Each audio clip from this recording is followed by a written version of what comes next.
You ask Tiger to solve. This deals with linear equations with one unknown.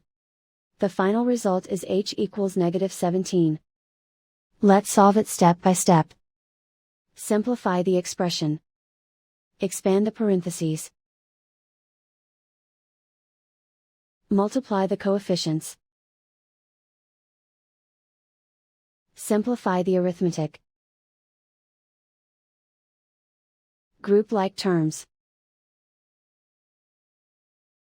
Combine like terms. Group all constants on the right side of the equation. Add 28 to both sides. Simplify the arithmetic.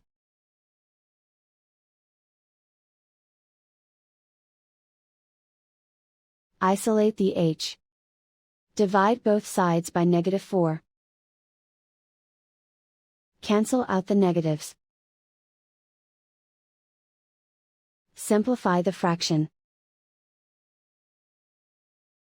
Move the negative sign from the denominator to the numerator.